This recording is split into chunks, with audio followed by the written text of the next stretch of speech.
Thanks for tuning in, everybody, and welcome to Freedom Files episode 7. 7 already. That's right, man. Already getting 7 going Nice. down. All right, today we have guest starring Tom Theophanopoulos of Oakdale MMA. We're so happy for him to be with us. I want to give a congratulations and a shout out to a young new Marine, Mr. Graham Biddle. Told you I was going to mention your name, bud, and I am. So I know you're going down to SOI. When you get back, next time you're on leave, you stop off in this shop and you see me. Congrats. All right. Congrats to you for successfully completing Marine Corps boot camp and starting off your career as a young Marine. Okay, I also want to give a shout out to John Orcutt and the Bruins for providing this awesome beer. This is called Best Buds Pale Ale. Cheers, everybody. Happy birthday, America. Happy birthday, America. I hope everybody's 4th of July was good. All right, we always start off the shows when I show a little gun. So I had an opportunity, me and Mike Radford's last CCW class. We had a student there that bought one of these firearms, and I got to shoot it, and it was really cool. They came on the California list maybe a couple, 3 months back. This is the new Shadow system. This is the DR920P. Pretty crazy cool thing. It's like a Glock knockoff. It comes with everything under the sun as far as your internal trigger system, your fluted barrel, your porting. It's got your cutout so you can put your red dot on it. It shot real well. Your flared mag well, so it's easier to change mags. I was impressed with it. It was a really fun firearm to shoot. They're really nice. They really are, yeah. You know what, too? I was comparing them earlier. They were probably going to flip out when I say this, but they're comparable. They look and feel like the Terran Tactical Glocks. Yeah, they do. That's right. Crazy. Because, Mark brought in his Terran. Yeah. That's right. They really do. That's So, and I don't know how much a Terran costs, but... 3-4 grand.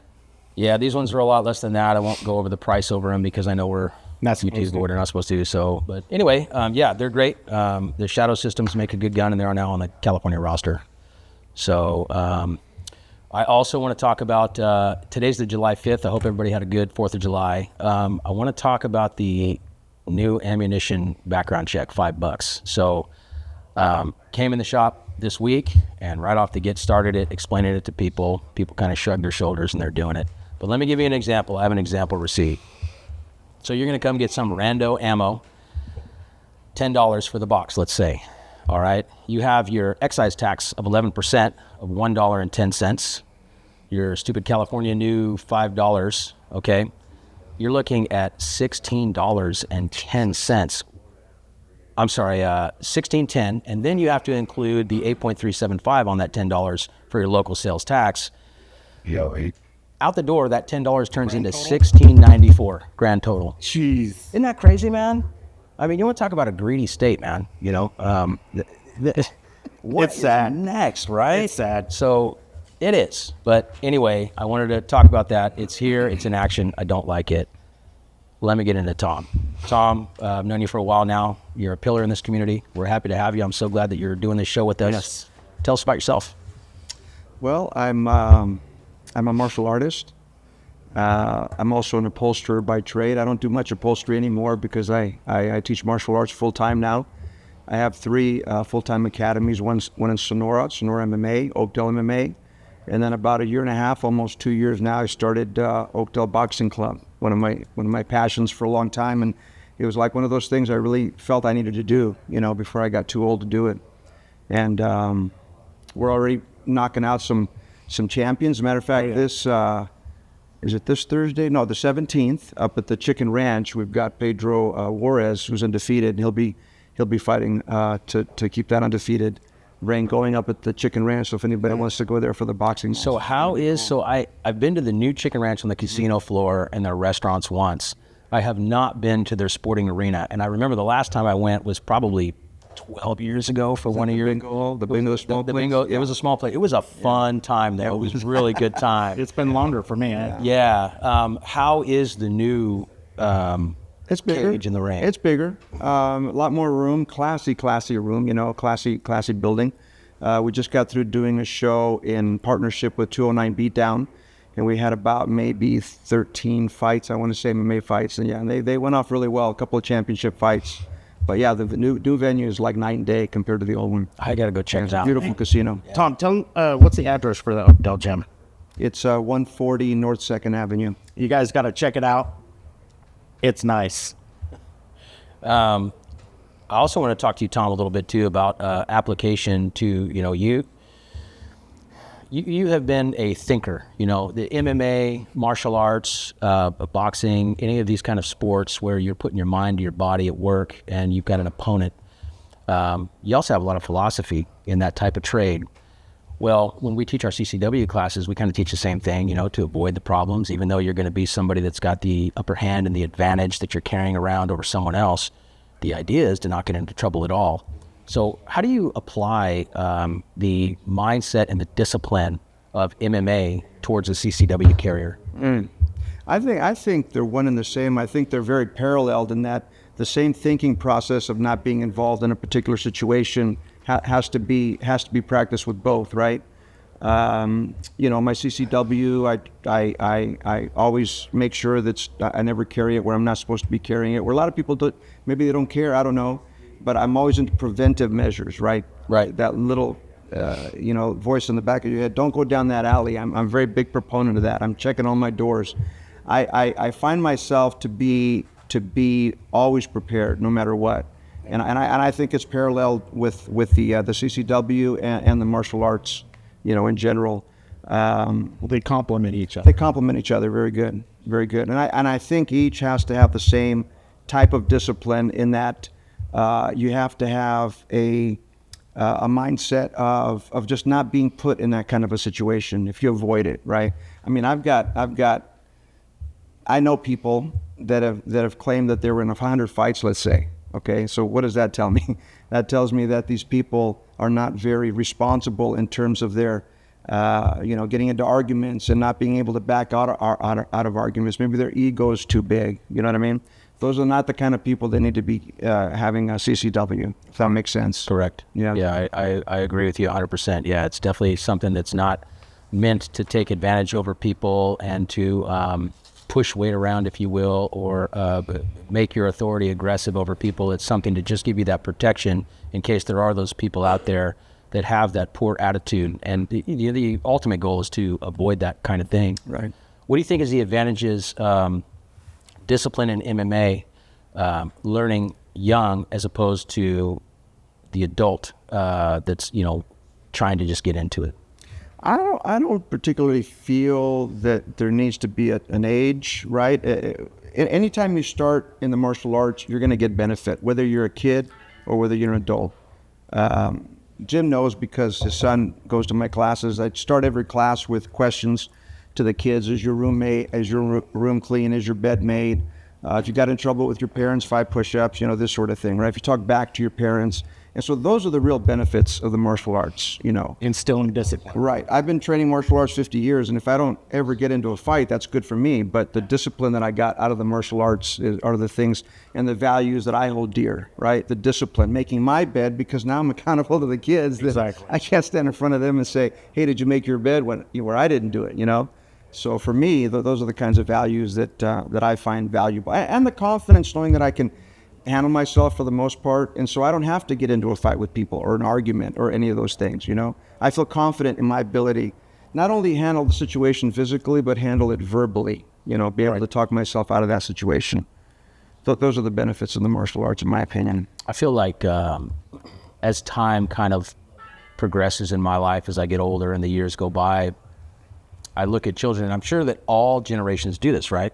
So like, for instance, you have that saying that your parents used to tell, I used to have to walk 3 miles and sit at the school. You don't know what you're doing, this and that. And their parents probably told them And so on and so on. Yeah, and so on and so on and so on. Like, I didn't have to rode a horse to school. Yeah, all that stuff, right? So I'm sure that has something to do with it, But it does seem like we would be better off today in general if everybody had a little taste of MMA, if they had some type of training, some type of discipline, some type of mindset, to where we respected one another a little bit more. Yeah. And we also respected ourselves and we respected our bodies, right?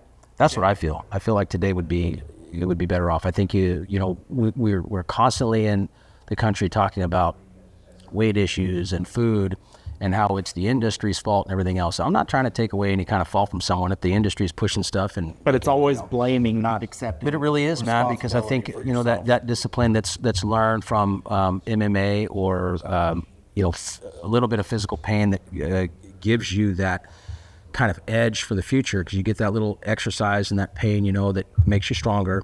That's the kind of thing where it gives you that mindset of, oh, hey, maybe I need to look inward because I can control this kind of thing.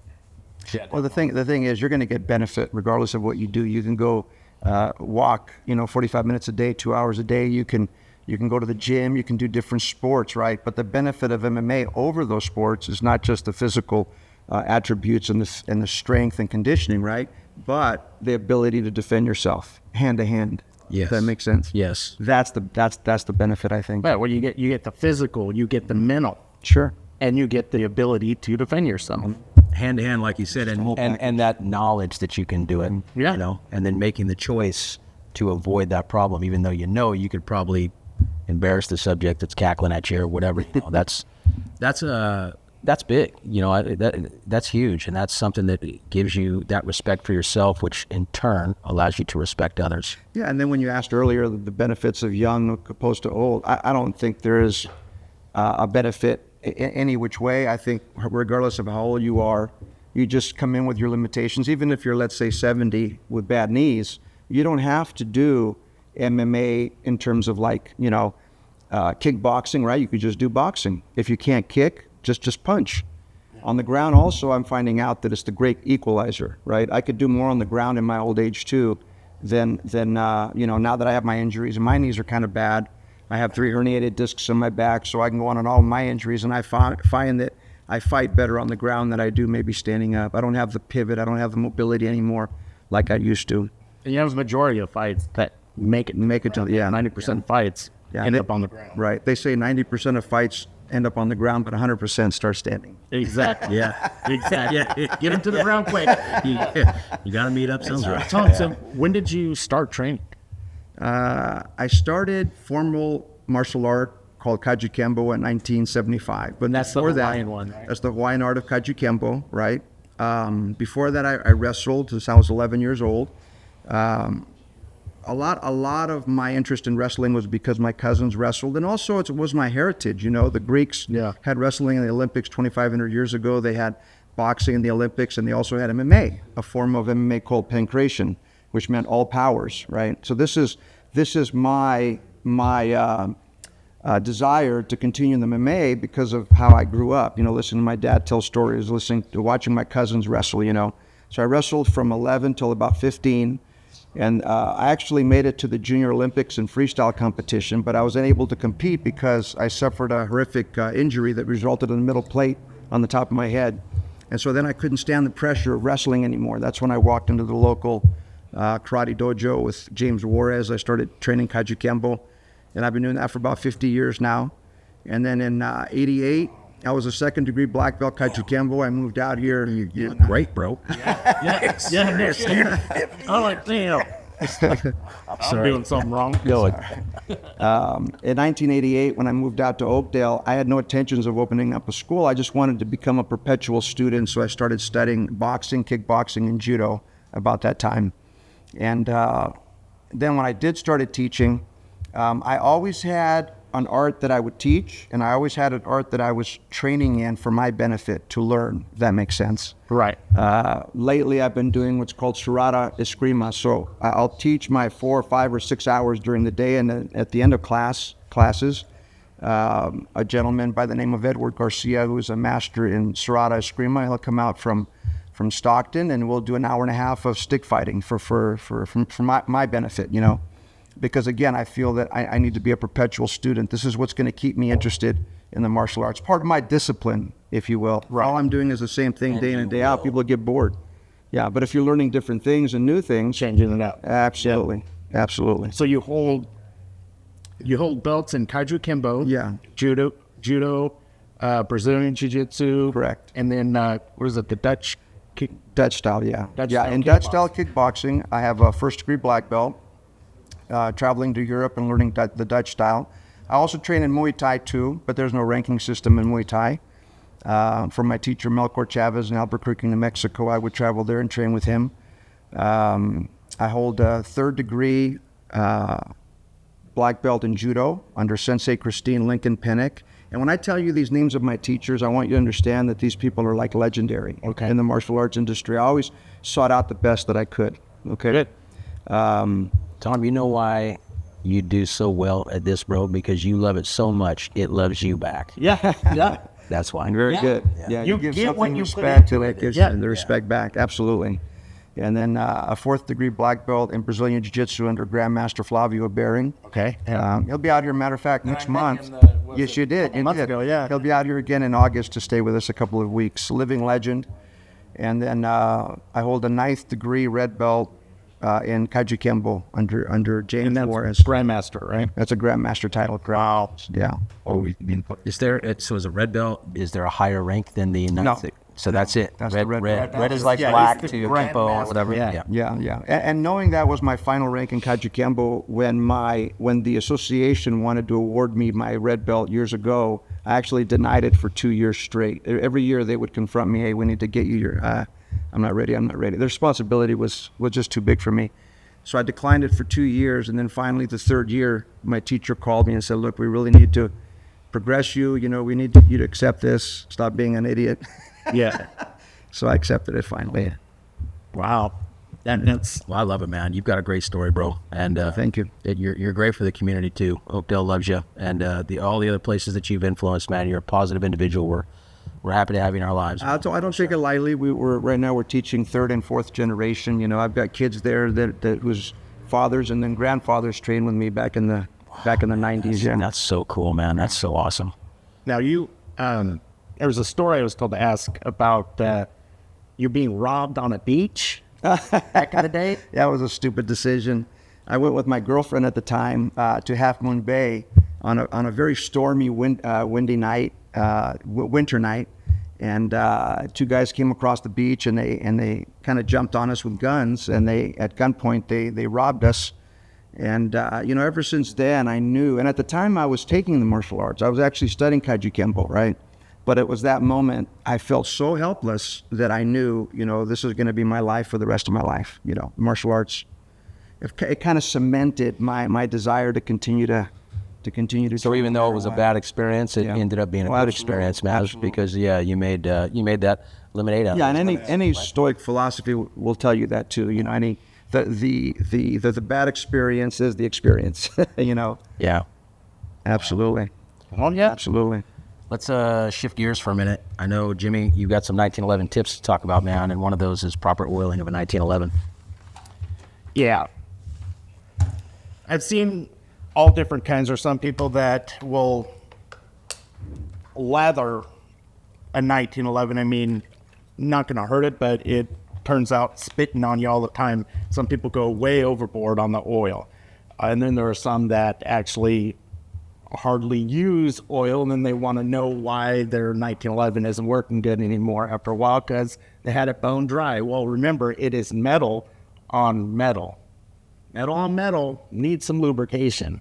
Otherwise, certain metals like stainless start galling.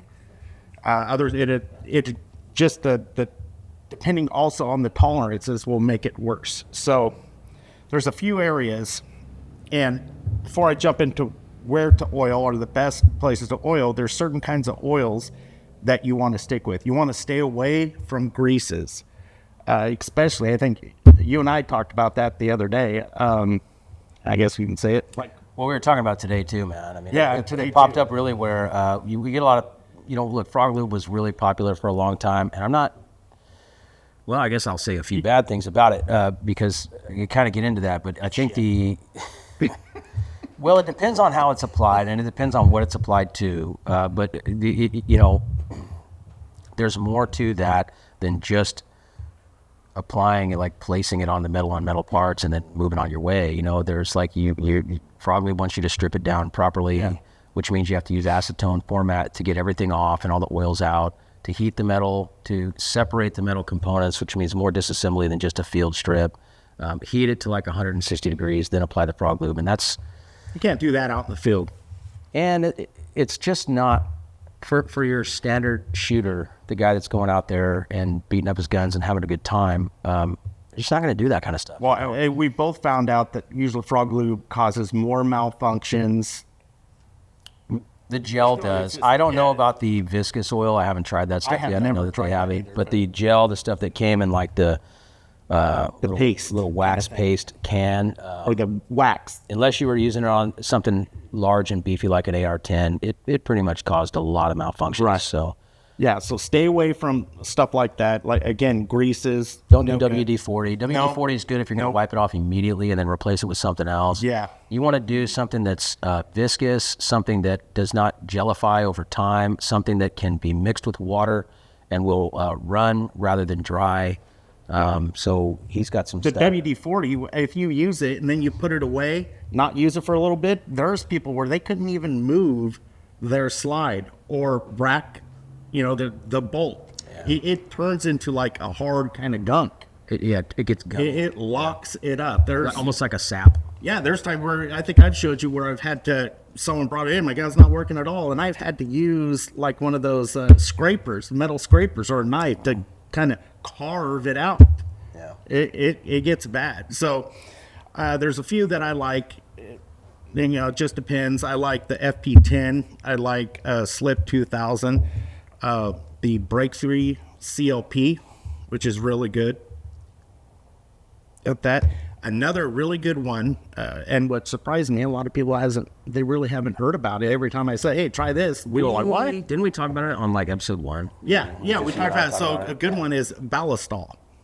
I never knew about it either. Lubes. I found out about it probably like 12 or 13 years ago, and somebody enlightened me to that, and I've been using it ever since. And I do a lot of partial restoration on older firearms, your World War II and prior.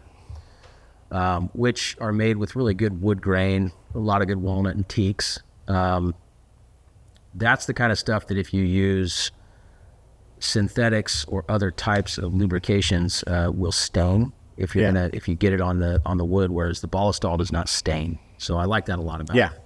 It stays good for a long time. You can mix it with water.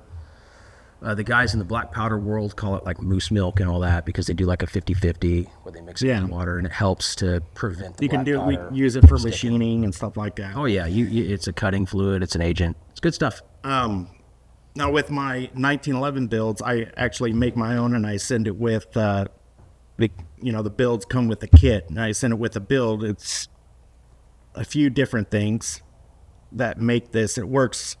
Like I went through a lot of different kinds of oils and certain chemicals to find out what works best and what I liked. And what I make, it makes it where it doesn't seize up. We even tried it where I put it in cold, like, the freezer, trying it. And then after a while, and it still works perfectly. And then I also have one that's, when I do my 1911 builds, they're really tight tolerances, so I'll send them with a little bit of break-in oil that I make for it too. Now we'll talk about you can use different kinds. Like some people get like a Q-tip, they'll get a Q-tip and rub it on like certain areas that they're going to oil. I like to use the needle type applicator. So some of the areas you want to do it, light coat. You want to put it on your frame rails and the raceways in the frame, light coats. Sometimes I'll put a little bit here. Yeah. Then you also want to do it in the corresponding on the slides. So the slide rails and raceways. Do you wipe it off after? No, I just put a little bit, just like a little bit of oil. There's sometimes like if you get on the top, I'll use my finger. Oh, okay. To wipe it down. Yeah, so you just want like a light kind of coat, a very light coat. The other one is you want to put it on some on the hood, some on the upper lugs, the lower lug where the ramp is, right here, a little bit on the link. And then what I also like to do is I'll dab a little bit I'll go like this actually, put a little bit on my finger, rub it around, and I'll rub it towards the muzzle of the barrel where the bushing contacts it. Jimmy, what's your opinion towards spray lubes? Well, they work. They just get all over the place. Yeah. So that's what I mean, because I'm everywhere. I'm like watching you kind of do detailed, put it right here, put it right here, put it right here. Where is your opinion on the guy or the gal or whoever's going to clean up their gun that just says, yeah, I'll put it everywhere and just spray it and then wipe it off? What do you think? Yeah, I mean, you can, but then that gets to the part where you're over oiling it. You're causing yourself more work kind of thing. And then you got like a slippery gun. I mean, you can, like I said, but it just gets all over the place. You're using a lot. Will over oiling hurt the shooter while they're shooting? I mean, is it possible for that over oiling to break the firearm or the shooter? Depending on what oil. Let's say if they just get like the ballistol spray. Like say if you get thick one, like a really thick one, and it's cold, and you just have ton, yeah, I could see that causing an issue, because the thicker oil in really cold weather, it's too thick to operate when it's cold. So thick stuff is hot, like hot weather, like the desert, stuff like that. The thick ones work good. The thinner oils will work good for the cold weather. Car oils, yeah. Yeah. Car oils. Yeah, basically same thing. And like you and I were talking about it too, there's some people, and it works just fine using actual motor oil or transmission fluid for firearms. Really? Yeah. Yeah, I've used motor oil before. I It's mean, actually really good stuff. I mean, you got to think there's an engine combusting. well, it's an industry. Yeah. A whole motor oil and transmission. It's a whole industry that they have like scientists that they pay a ton of money to research what works. I mean, because they have racing teams. Motor oil can sit around too for a long time without gumming up, without becoming, because it's meant for all weather. Whether you're going to live in, the winters of Wyoming or the summers of Southern California or something. So, yeah, motor oil is not bad. I mean, I would suggest to use a proper gun oil, but motor oil is definitely a better supplement than like WD-40 or a grease. Oh yeah. Well, the big one is transmission oil. Yeah, transmission oil is really good. It's got heavy detergents in it. Yeah, it's much better. It is. So other areas, again, the frame rails, raceways, slide rails, raceways. We went over the barrel. You want the hood, the lower lug, the link, and around the end of the muzzle. And what I also like to do is put oil on the plug or the guide rod. And then also I'll just get a little bit of oil on my finger and rub it on the recoil spring. There's a lot of people like, what? It works good. Because you got to imagine, when it's all in here, it's compressing and rubbing against metal. You got it here, rubbing down here. You got it all compressed. So it's metal that's compressed. That rubs in and out, with metal stuff. So you make it slick, put some oil on it, works a lot better. You also want to put a little bit of oil on the slide stop. So like I said, light oil, just in certain areas, will work just as good as drenching it. And you're going to save money too, because you're not going to have to buy a whole bunch of oil all the time, because you just dunked your gun in a tank of oil kind of thing, a dunk tank. So yeah, and then again, we talked about certain temperatures or certain oils that you want to use depending on where you live. Again, when you store in your 1911, it's good to just have a thin layer kind of everywhere. Say if it's going to be stored for quite a while, you're going to put it away. You're a guy that has 100 of them, whatever, and you just buy them and you have so many, you really don't shoot them maybe once, twice a year kind of thing. So you store it in your safe. It's a good idea to put it, especially if it's like carbon steel. You want to put it just light, thin film all over on the outside and the inside. Very light. All right, man. Well, that's a great tip. Appreciate that. Anything else we want to talk about, guys, before we wrap it up? Doing good? Oh, I know. When did you get started with firearms? Real quick. What year was that? And I got a story. I don't know if we have time. Do the story, man. I knew I wanted to ask you about that, but I think Let's get it going. Oh my gosh. Yeah, I the first firearm I ever owned was given to me by a good friend of mine. He was a cop, Dave, he just recently passed away. God rest his soul. And he gave me a little snub nose revolver, right? And I was kind of afraid of guns. I really didn't know, I don't even think I'd ever discharged it, to be honest with you. I had it loaded in my backpack in my closet for years, just for self-defense in case I needed it, right? But we know now that it was useless up there. But anyway, so we were doing this was just after 9/11. We were doing a big show down in Albuquerque, New Mexico. I was taking about 15 fighters down there.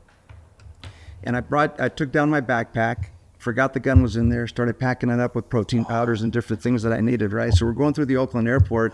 No. Here it goes. Here it goes. And it's loaded. It's loaded. Oh, no. All my fighters went on ahead of me. I was the last one. What year was this? When was 9/11? 2001. So it had been 2002. Had to have been 2002. Beginning out. So we're still with everyone's on high alert. Oh yeah, everyone's high alert for sure. So anyway, so I'm standing there, while they're looking at my backpack, going back and forth with this computer, thing that. For about probably 10 minutes, 15 minutes, finally... They're looking at each other like, is this a test? Yeah, I was thinking, what the heck are they looking for, So finally the guy calls over, Oakdale, Oakland cop comes over. They're looking at it together now, right? And finally the cop pulls my bag out and says, "Sir, is this yours?" "Yes, sir." "Come here, come with me."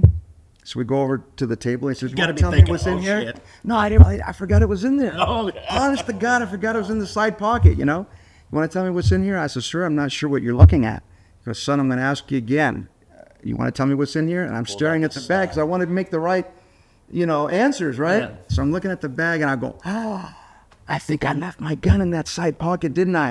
And he goes, "Come here." So we went over to the side there. All my students were looking over the rail at me, right? And he goes, listen. He says, "Turn around. I'm going to cuff you." And I go, is it possible? I said, "Listen, I'm a good guy. Is it possible you can take me somewhere else and cuff me? I don't want my students to see me cuffed." And he looked at me, and for some reason, he trusted me. And he goes, "Come with me." Jedi Walk mind around the trick corner. right there. Yeah. Purple judo. You don't want to arrest me right now. Purple judo. So anyway, we went around the corner. He cuffed me, took me to the cell there at the station, And then they did a background check on me, asked my story, I explained to them what we were doing, why the gun was in there, And then he came back after about a half an hour and he says, "Your story checks out, and come to find out, there was another cop there at the station that actually was currently training with my first teacher," right? So he recognized the names that I gave him, and he says, "Here's what we're going to do. Normally the procedure would be, we take you downtown, book you, wait for a judge to post bail, right? And we'd have to go through all that. But since we checked you out, everything's cool, we're going to go ahead and let you go. And so you can make your flight. And then later when you come back, we'll do a court date thing, so on." And then stupid me, I said, because I'm naive, I don't know about those things. I said, "So when can I pick up my gun?" It was unregistered. He goes, "I'm sorry, but we're going to make a manhole plate out of it. We're going to melt it down." So I ended up doing, when I came back, I pleaded guilty because I didn't have anything to hide. It was just a mistake.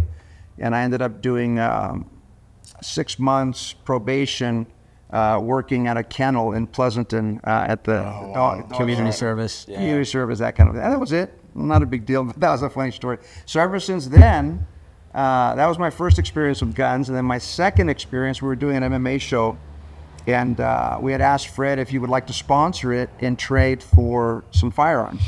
And that's when I received my first couple of revolver and a lever. Hey, man, I'm glad to know that. I picked up where you left off. And then, That's cool. And then I started shooting, and then I just started really getting into it, And I'd come here and I'd pick up more guns, It's a culture. It's a fun, it's fun. It really is fun. Absolutely love it. Yeah, you got and I consider it an extension of my martial arts. It is. Like you're saying, they're intertwined. Well, everything you're learning, and I mean, look, they're tools, right? These guns are tools, and depending on how we use them, we can misuse them or we can use them properly. And everything that you're about with that discipline and that mindset and those characteristics of martial arts, they're applicable towards it. Yeah. I love being in America, man, how we have this ability to do this and to have... There's no place like it. There really isn't. There really isn't a place like this, man, that I know of. I mean, it's a huge benefit. We may be going through a horrible time right now, but we'll get through it. Yeah. Well, there's good stuff too about these times. Still the best country. There really is. Oh, yeah. Man, for sure. All right, guys. Well, that was a great story, man. I think that's a great thing to end it on, man. That's awesome. America. So, we appreciate everybody for tuning into this. And thanks so much, Tom, man. We love you. Thanks for coming out. Thanks for having me. Appreciate We'll have you again. Appreciate you guys. Thank you. Absolutely. All right. Bye, everybody.